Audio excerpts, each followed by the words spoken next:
Ang storyang ito ay pinamagatang College Buddy, Episode 5 by Roy. Simulan na natin ang kwento. Hi, I'm Alvin. I'm Dan's partner. You must be Roy, Dan's best friend. He extended his arm at inabot ko naman. Sobra akong nagulat sa mga tinura ng lalaki na yun. Hello po. Yes, I'm Roy. And nice meeting you po.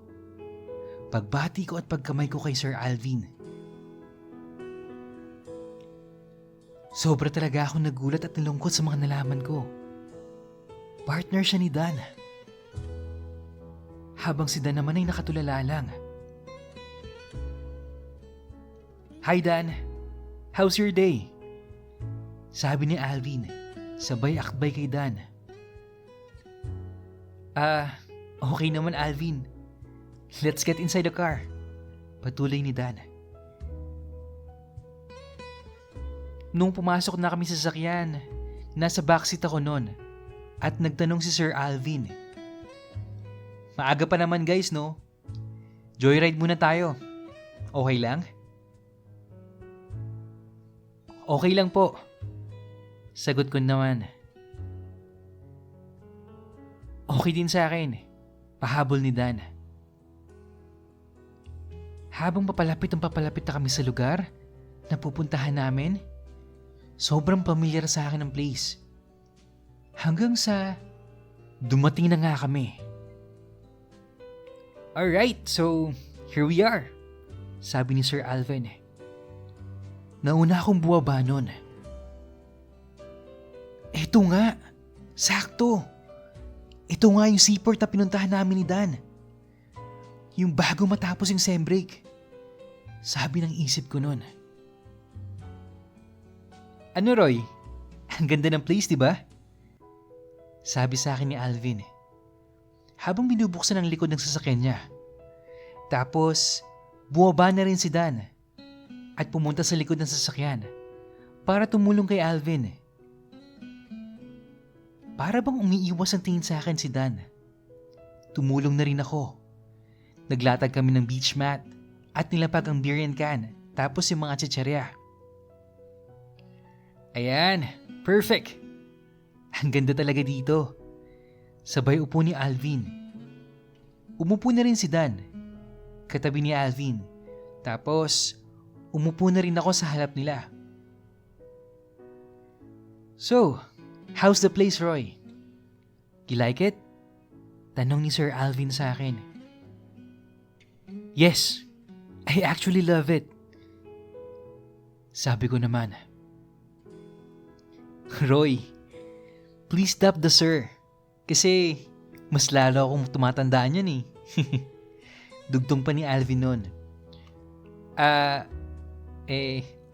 Okay sir.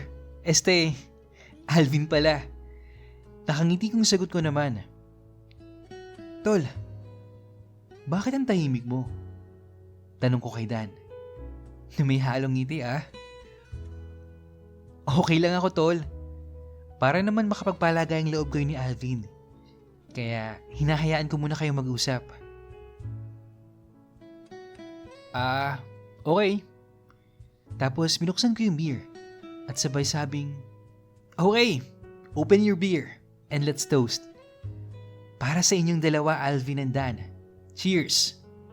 At tinaas namin tatlo yung beer namin. At sabay-sabay kaming uminom. Makwento si Alvin. Habang pangiting-ngiti lang ako. I didn't feel na uneasy si Dan pero pinapakita ko sa kanya na ayos lang ako. At masayang masaya. Pinaparamdam ko sa kanya na masaya talaga ako dahil may nagmamahal na sa kanya. Kahit hindi ako yun. Saan pala dito yung CR guys? Tanong ko sa kanila. Diretso ka lang tol tapos kanan ka. Malapit sa dulo. Thanks tol. Tumayo na ako papuntang CR. Pagpasok ko sa CR, tumulo na ng tuluyan ang luha ko na kanina pa gustong kumawala. Sige Roy, iiyak mo lang yan. Ilabas mo ang lahat ng sakit na nararamdaman mo. Sigaw ng isip at puso ko. At umagos na ng tuluyan ang mga luha ko. Ang sakit-sakit malaman na hindi akong pinili ng taong gusto ko. Siguro, may dahilan ng Diyos kung bakit nangyayari sa akin ang mga ito. Maya-maya pa, inayos ko na ang sarili ko at tumingin sa salamin. Okay ka na, Roy. Kaya mo na, di ba? Kaya mo na. Kaya mo yan. Sabi ko sa sarili ko. Tapos, nag-thumbs up ako at nakangiting lumabas ng CR na nagkukunwaring maayos ang lahat. Malapit na ako sa kinaroroonan ng dalawa nang matanaw ko na magkayakap silang dalawa. Kaya huminto muna ako at tumingin sa dagat para umiwas ang tingin. Habang nakatitig ako sa dagat na ngayon ay kulay ginto nang dahil sa refleksyon ng paglubog ng araw ay hindi ko na malahing tumutulo na naman pala ang luha ko. Tumalikod ako ng bahagya sa kanila to cry silently. Ayokong ipakita sa kanila yung sakit na nararamdaman ko. Para hindi nila mahalata, hinayaan ko na lang na tumulo yung mga luha ko habang nakamasid sa alon na umahampas sa gilid ng malaking railing. Ganito pala kasakit, no? Yung sakit na wala kang paglagyan. Grabe yung nararamdaman ko. Ang sakit-sakit eh. Ang sakit na may makitang iba yung taong mahal mo. Sigaw ng isip ko. Sa totoo lang rin, naiyak ako habang kinukwento ko sa ito. Kasi I can still feel the pain and suffering na dulot ng mga tagpong yun. Balik tayo sa kwento, guys. Nang lumingon ako sa kanila, nakatingin pala sila sa akin at inaantay ang paglapit ko. Kaya dali-dali kong pinahid ang mga luha ko at sinubukan kong ngumiti para itago yung sakit na nararamdaman ko sa mga oras na yon. Paglapit ko sa kanila, bigla na silang tumayo at titig na titig sa akin si Dan. As if na mayroon siyang gustong sabihin sa akin eh. Nginitian ko siya at tinapik sa balikat. Ang sarap talaga dito, tol, no? Sabi ko sa kanya. Pero hindi pa rin siya nagsasalita at nakatingin pa rin siya sa akin.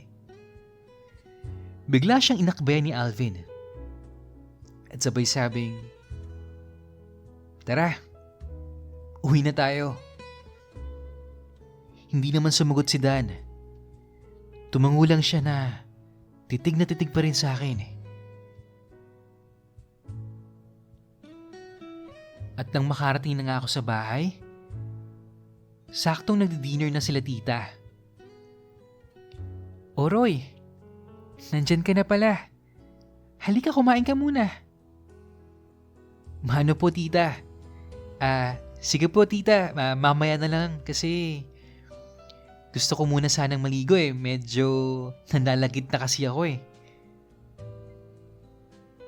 "Oo nga kuya. Amoy na kita." Nakangising sabi ng pinsan ko. Ganon. O ito, amuyin mo nga to. Pinaamoy ko sa kanya yung kilikili ko nun. "Kuya naman, tama na. Oo na, mabango na." Sigaw ng pinsan ko. Tapos, Tawa lang ako ng tawa noon. Hoy, ano pa kayong dalawa dyan? Tama na nga yan. Pagsasaway sa amin ni tita noon. Tumungo na nga ako sa kwarto para magbihis at nang makaligo na. Binuksan ko yung shower at hinayaan kong tumulo yun sa ulo ko hanggang sa buong katawan ko. Habang naaalala ko yung nangyari kanina, I can't help myself but to cry. Sabay agos ng tubig ng mga luha ko. Nakalaunan ay hikbi ng nararamdaman ko. Hindi ko alam kung paano ako natapos ang paliligo ko noon. Kasi napansin ko lang na nakabihis pala ako at nakaupo sa kama nang marinig ko mahinang katok. Roy, hindi ka pa kumakain. 9 PM na. Labas ka na dyan. Malilipasan ka ng gutom, sabi ng auntie ko. Opo tita, lalabas na po ako. Sagot ko naman. After dinner, inayos ko na yung pinagkainan ko. Nag-toothbrush at nung papasok na sana ako ng kwarto, biglang nag-ring yung telephone at sinagot ko ito.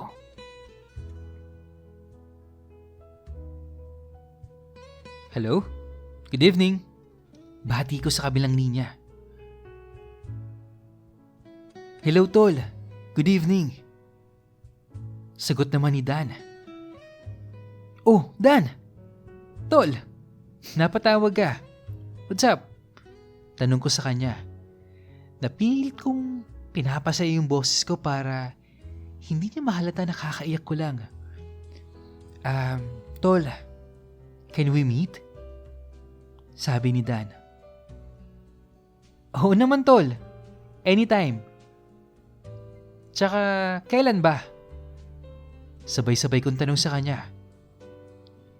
Ngayon sana Roy eh. Ha? Bakit? May nangyari ba? Tanong ko ulit na medyo kinakabahan. Sasabihin ko sa'yo mamaya lahat pag nagkita tayo. Doon sa dating lugar tol. Mag-aantay ako sa'yo Roy.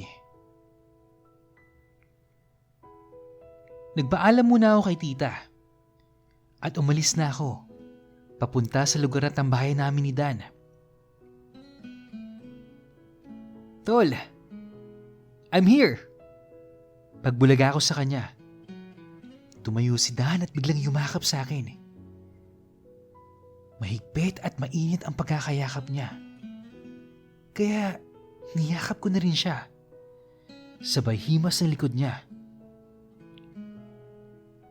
Dan, bakit? May nangyari ba? Bulong ko sa kanya. At napansin kong umiiyak na si Dan. Dan, ano ba nangyari? Bakit? Tanong ko ulit. Hindi pa rin siya nagsasalita. Tuloy-tuloy lang siya sa pag-iyak. Hinayaan ko muna siya. At nang medyo kumalma na si Dan, saka ulit ako nagsalita. Dan, please tell me what's wrong. Paano kita maintindihan kung hindi mo sasabihin sa akin? Kinakabahan ako eh. Please, sabihin mo na. Pagsusumamo ko. Roy, kasi pautal-utal niyang sambit. Kumuwala siya sa pagkayakap sa akin at tumingin ng diretso sa mga mata ko. Roy, sabi ni Dan na hindi pa rin makapagsalita ng diretso. Ano ba kasi yun, Dan? Sabihin mo na kasi kung ano yung gusto mong sabihin. O kung may nangyari ba. O kung ano. Sambit ko kay Dan na nakatitig sa kanya. Roy, I love you. Bulong niya na nakatitig sa akin. Yes, Roy. Tama ka nang narinig mo. Mahal kita. Mahal na mahal. At tuluyan ang umago sa mga luha ko na hindi ko namalayan. Magkayakap at nagtititigan na kaming pareho. Pero wala nagsasalita sa aming dalawa. Patuloy lang sa pag-agos sa mga luha namin.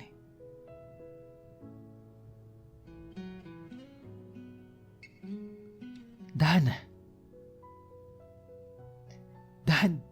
paano si Alvin?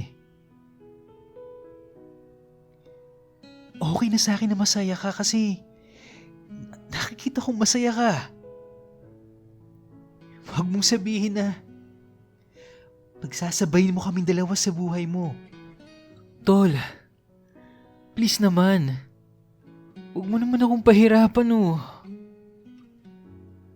Tuloy-tuloy kong sabi kay Dan. Anong paano si Alvin, Roy? Anong dalawa kayo? Roy, walang kami ni Alvin. At kahit kailan, hindi naging kami ni Alvin.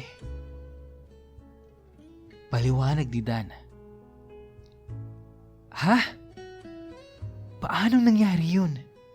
Sabi niya, partner mo siya, di ba? Ano palang ibig sabihin nun, Tol? Naguguluhang tanong ko kay Dan noon. Oo nga, Roy. Partner nga kami ni Alvin. Dahil yun ang pakiusap niya sa akin. Ano?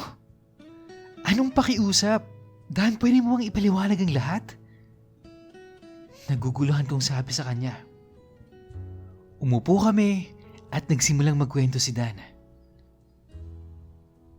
Roy, ang totoo kasi niyan, Alvin just lost his son sa cancer. At gusto niya na maging kami.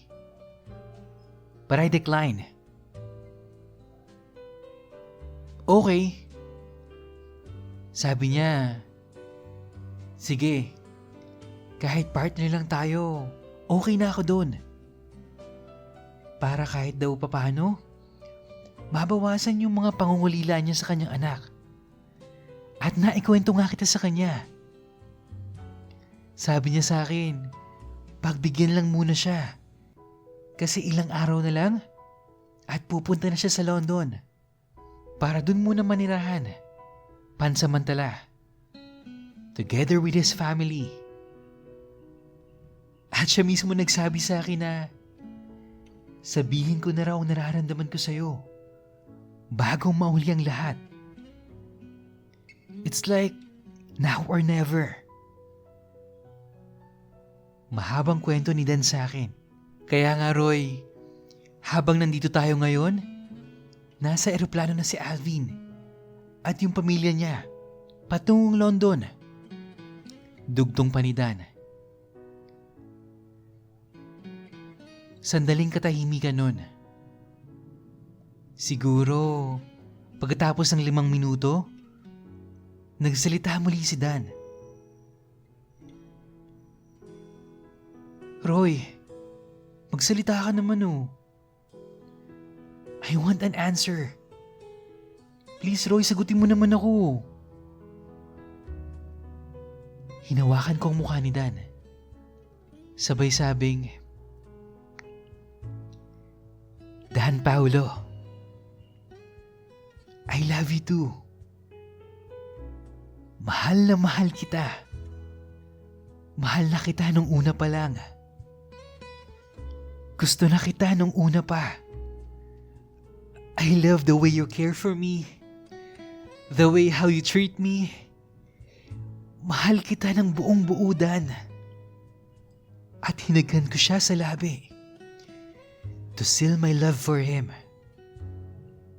Habang hinahalikan ko siya, ay nalasahan ko ang kanyang luha na umaagos hanggang bibig namin. Pero hinayaan na lang namin habang naging mainit ang aming halikan. Ang lugar na yun ang saksi sa aming pagmamahalan. Salamat, mahal. Salamat. Kasi ang saya-saya ko ngayon, Roy. Sambit ni Dan. Salamat din, mahal ko. At sobrang saya ko rin. At magkaakbay kaming nilisan ng lugar na yun na masayang masaya. Naku, mahal. 12 midnight na pala eh. Sabay tingin ko sa relo ko. Ala! Oo nga! Patay! Paano to? Baka nag-aalala na si mama eh. Roy, saglit lang ha. Tatawagan ko muna si mama. Tinawagan nga ni Dan ang mama niya gamit yung public street telephone na usong-uso pa nun. Pagkatapos nun, biglang napasigaw si Dan. Yes! Huy! Ano nangyari? Bakit ka napasigaw dyan? Tanong ko kay Dan. Habang papalabas na siya sa telephone booth, inakbayan ako ni Dan. Sabay sabing, Roy, pumayag si mama na hindi ako makakauwi ngayon. At nagkunwari akong may gagawin tayong research project na isasubmit bukas. Ha? Eh wala naman tayong research project ah. Pagtataka kong tanong kay Dan. Ay nako. Pa-inosente pa talaga tong mahal ko eh. Wala ngang research. Pero may research tayong dalawang gagawin. Nakangiting sabi ni Dan. Ano? Anong research? Tanong ko ulit kay Dan noon. Dun oh. Diyan tayo magre-research. Sabay turo sa isang hotel. Uy! Dan! Ano ka ba? Anong gagawin natin dyan? Nagkukunwaring natatakot ako pero deep inside, kinilig at excited naman talaga ako. Okay, una sa lahat, gusto ko lang po mag-thank you. Maraming salamat po sa nagpa-Gcash na sina Sir DE at JA. Sobrang maraming salamat po sa inyo. At dahil dyan, may pangkape na naman tayo guys. At mas mahaba pa yung upload natin today. And finally, nagkaamin na nga si Roy at Dan ng totoo nilang nararamdaman.